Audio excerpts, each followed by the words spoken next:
So, Charlie, welcome. You submitted a piece to us for the call for scores called Like a Single Star in the Night Sky. And I was wondering if you might tell us a little bit more about the inspiration behind this orchestral work. Yeah, thank you. Great to be here.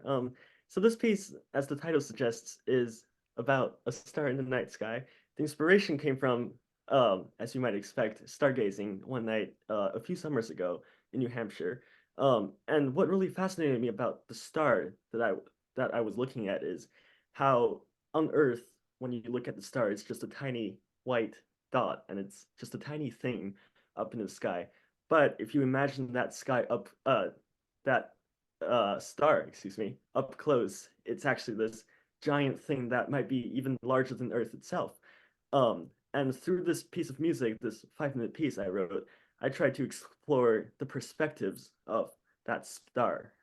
So how the star appears to be so large and so full of events, exciting stuff happening in it when you're up close to the star, yet when you're so far away from the star, it's sort of reduced to this one single pixel almost. Mm. So that's sort of the large inspiration I had for the piece. Yeah, it's a really beautiful work, and I was very captivated listening to it. And you really capture this sense of zooming out. So when I was listening to it, I was imagining you kind of begin in this swirling world where you have sounds in the orchestra that are not traditionally used sounds, such as air blowing through the instruments and clicking sounds. I wonder if you might speak a little bit more about the timbres of the way you use the orchestra. Yeah, definitely. So when I started writing this piece, the first thing I did was I drew a what's called a graphic score. So I sketched out this piece. It's almost like an artist. I sketched out a rough outline of where I want there to be the certain sort of texture. Where do I want it to be softer? Where I want it to be louder? And the thing I was really trying to capture in this piece is a process. So the piece is a process from beginning to the end, and something continuously changes from the beginning to the end. And I think there's four sort of things that's changing in this piece. The first one is texture. So texture from the beginning gradually changes from one texture to the second texture, and then independency of each instrument. So the piece starts with everything as one thing. So everything is dependent on another instrument. And around the middle of the piece, everything is independent by itself. Every instrument is doing its own thing. And at the end of the piece, they converge back together into the whole orchestra being one unit. The third element is sort of density that I'm trying to convince. And density and independency are sort of together. So it starts off pretty dense, but not really as dense as it could be. And around the middle of the piece, becomes really dense, full of notes, full of rhythms, full of polyrhythms, and full of cluster chords almost. And at the very end of the piece, like I said, to reflect that pixel in the night in the sky, everything becomes just one line. And the last thing I'm manipulating through this process is pitch. So Mm. the piece begins with lack of pitch, which interestingly is sort of the amalgamation of every pitch, which is interesting. So the piece starts with pitchless sounds, and then gradually pitch comes in, and then gradually pitch leaves again, and it just ends with one single pitch. Um, so it's really this process that I'm trying to convey in this music, and pitch is things I'm trying to, one of the things that's going through a process in this piece, and through manipulating pitch by through unpitched, through pitch that's low, pitch that's high. Um, that's the technique I've been using to try to convey this process. Yeah. Well, I think it's very interesting to hear composers' ideas and behind the scenes. We go behind the curtain to see how are all the musical elements working and going from concept to then how you're thinking about using pitch and noise and all of this in your work.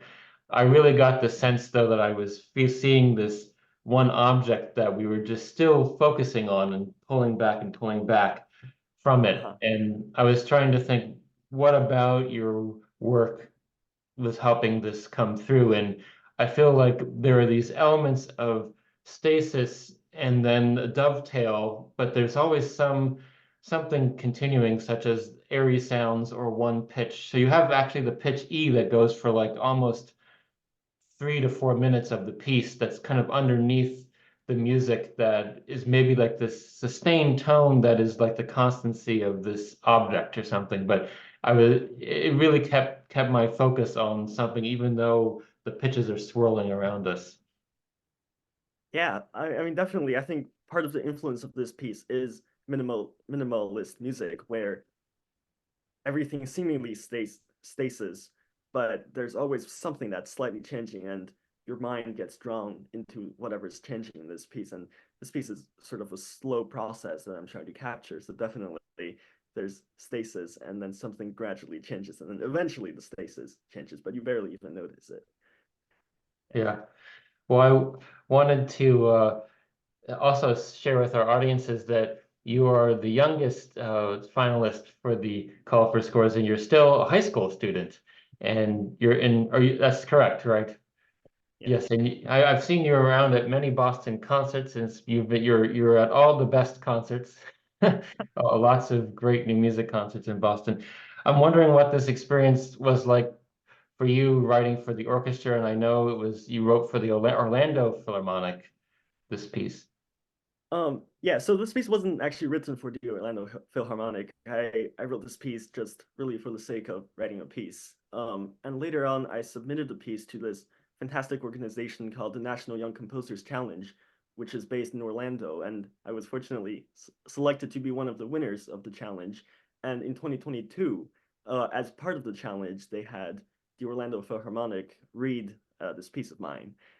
So it wasn't written for the Orlando Philharmonic, but they played the piece beautifully too in the recording, which I'm really thankful of. And then to your question about writing for the orchestra, yeah, this is my first orchestra piece.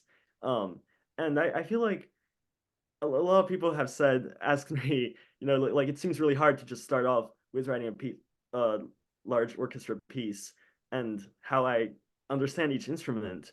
Obviously, I don't play every instrument in the orchestra. I played the cello a little bit, but I don't haven't played for that long. And I've played only slightly in the orchestra. And I feel like a large part of how I learned to write, well, I'm not finished learning writing for orchestra yet, obviously. But for this piece, a lot of the sounds and textures and my knowledge of what the orchestra can do just comes from listening to orchestra music, both live and online. So I've seen you around a lot of symphony hall concerts, and I try to go to as many as I can, and just I keep a small notebook with me to write down interesting sounds I hear. Sometimes I talk to the musicians when I really find something interesting. But for me, it's a lot just listening to orchestral music and to the sounds that are possible, and then trying to decipher how the sounds I hear are created on the page through orchestration.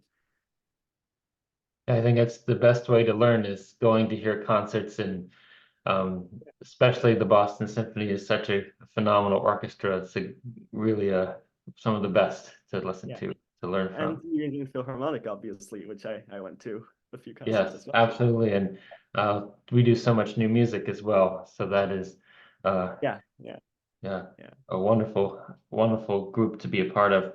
And so I wonder if you could tell us a little bit about how you got into composing and when you started writing music. Yeah. So I didn't start composing. I started playing the piano when I was a child, just because I did. I didn't exactly compose. I played some classical repertoire.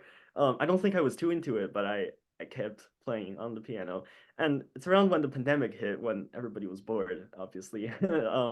And I started trying to write things down, and I think it was a mix of both boredom with life and finding things to do, and boredom with the pieces I was learning. Mm. So I started to just fiddle around on the piano and writing down really simple melodies. And the music I started writing was completely melodic, completely tonal, and it was influenced by like Chopin. Um, but I think what really changed me um, as a composer was in the summer of 2021, I went to this summer program called the Young Musicians Program, run by the Walden School. And that was my first summer there, and I've been back every summer since. So I've been back at Walden for 3 summers now. And at Walden, what really taught me about music is to listen. I remember on the first few days at Walden, we did a mix of Pauline Olivero's pieces, deep listening pieces. One of the pieces was the rock piece, where everybody walked around in a circle holding a rock and playing their own rhythm. So it just involved a lot of listening, and it really showed me that composing and being a musician is really about listening to every piece of the sound. And that sort of goes back to this piece, Like a Single Star in the Night Sky, which I wrote immediately after my first summer at Walden. A lot of this piece is about listening to a single sound, the partials of a single pitch, and how some partials might be a little more prominent than the others. Mm.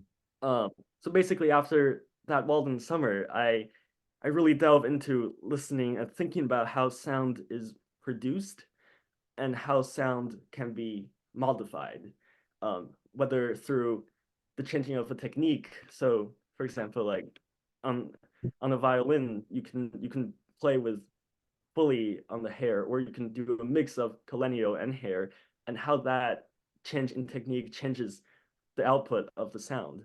And that's how sound can change is really one of the main focus of my composition technique Mm. recently. Yeah. Does that make sense, sort of? Yeah, absolutely. Yeah, I want to also tell our audience that you're invited to submit any questions you would like to ask Charlie in the chat, and we can get to them as we continue. I'm wondering, talking about your work and other compositions, what are some pieces that you're working on now, or performances that coming up of previous works that you've worked on? Yeah. Yeah, so recently I've been really fascinated with spectral music. And this piece that I submitted for New England Philharmonic is sort of my first deep dive into spectral music. It was more just my obsession with the harmonic series in this piece. But now I'm starting to see really what spectralism is on a fuller scale with form and musical time that it's talking about. So uh, a few months ago, I read this article by Gerald Grisey called "The Tempus Ex Machina" article on how musical time is perceived. And following that, reading that article, I read this book by William Faulkner called "The Sound and the Fury," which I absolutely loved and really recommend. Um, and I just became really fascinated with the concept of time in music, how there's a time that goes on that's arbitrary in music, yet there's also a time that's perceived by the audience, and perhaps not every audience member perceives the time in a piece the same way. Mm. Um, and recently I wrote this choral piece. It's for chorus and string quartet. It's for ensemble at my school, which sort of deals with this concept of time. So it has extreme repetitions in time that plays with the idea of forgetting things and memory, and having and sometimes expecting something to happen and then subverting those expectations.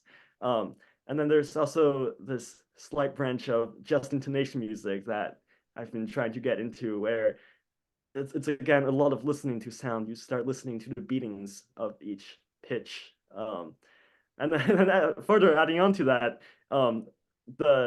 the intersection between pitch and rhythm is also something I've been exploring lately, where I start thinking of rhythm just as really slow pitch and pitch as really fast rhythm, and how you can slowly transform pitch into rhythm and rhythm into pitch. Um, so that's sort of what I've been working on right now. I just finished that choral piece I mentioned on William Faulkner's The Sound and the Fury, and the book is where I take the text from. And one upcoming performance I actually have is in May of this year. There's an orchestra in Georgia called the DeKalb Symphony Orchestra that's playing a commissioned piece of mine. Mm. It's another orchestra piece that I've been working on over the summer. So I'm really grateful for that opportunity as well. Well, that's wonderful to have another orchestra piece coming, Yeah. your second orchestral work.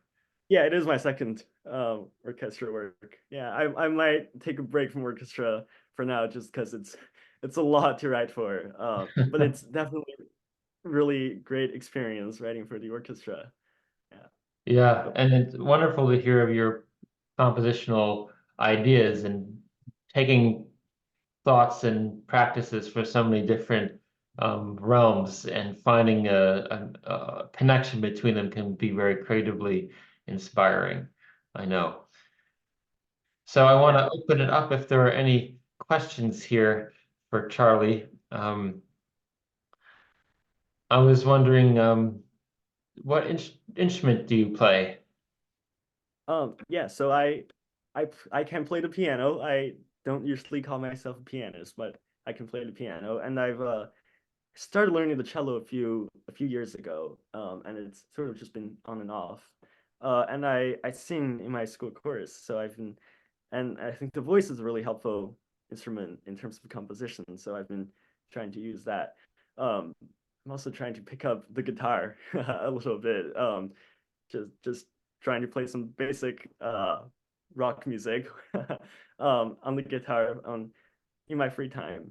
Um, yeah, but I mostly just identify as a composer, really, rather than a performer. Although I really love performing as well. Well, we have a question sent to me Oh, asking about your composition process.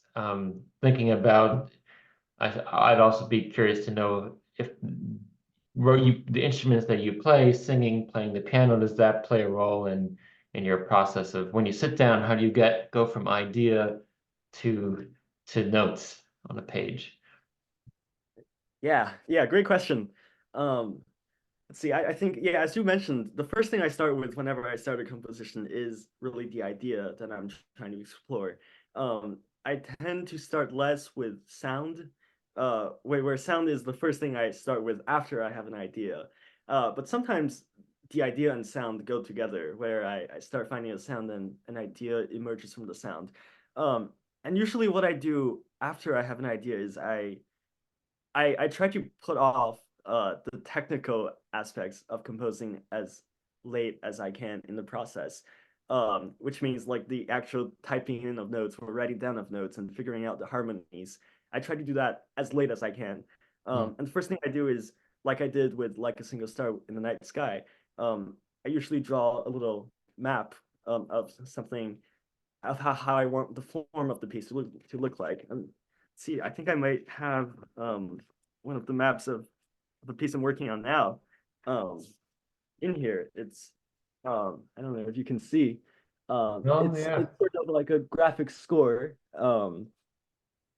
and it's just a visual representation of where I want the sounds to be, and it's just a really helpful way for me to organize the piece I want to write structurally before I do all the tedious bits of figuring out the harmonies and writing.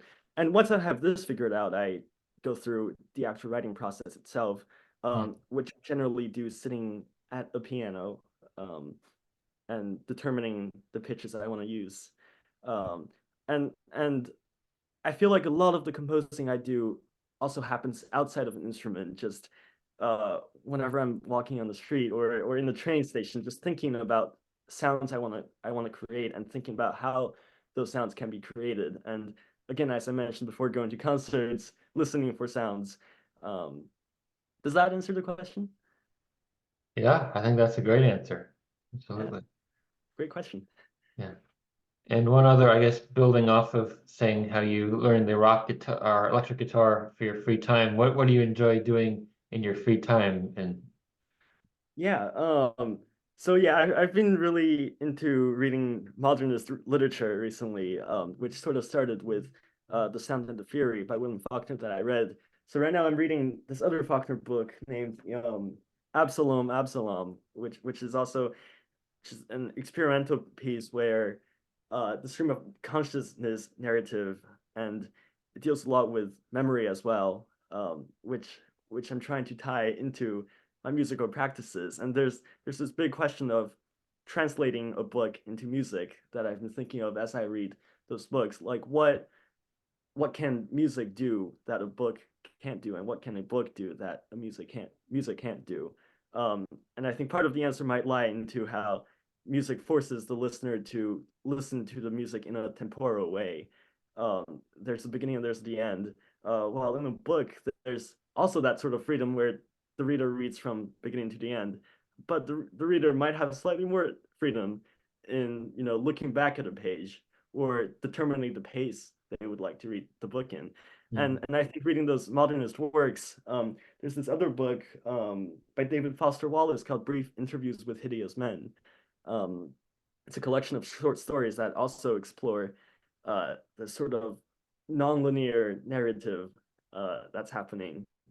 And that's sort of what I've been doing on my free time. And in addition to, as you said, learning the guitar and listening to some music, like non-classical contemporary-ish music.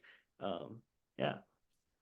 Wonderful. Well, I think it can be very fruitful to look to other disciplines Yeah. for inspiration and thinking about how we create, how it's being communicated, how it's being heard or taken in. And I'd say if you can find any other students or professionals who are writers, you might ask them about the creative process too. I've been in a number of these residencies where we are living with creators in other disciplines, and it's interesting how similar some of our struggles are in the process, but also how different some of them are too. Yeah, definitely. Great. Well, it's been a real pleasure to have you here, and thank you to our audience for joining us.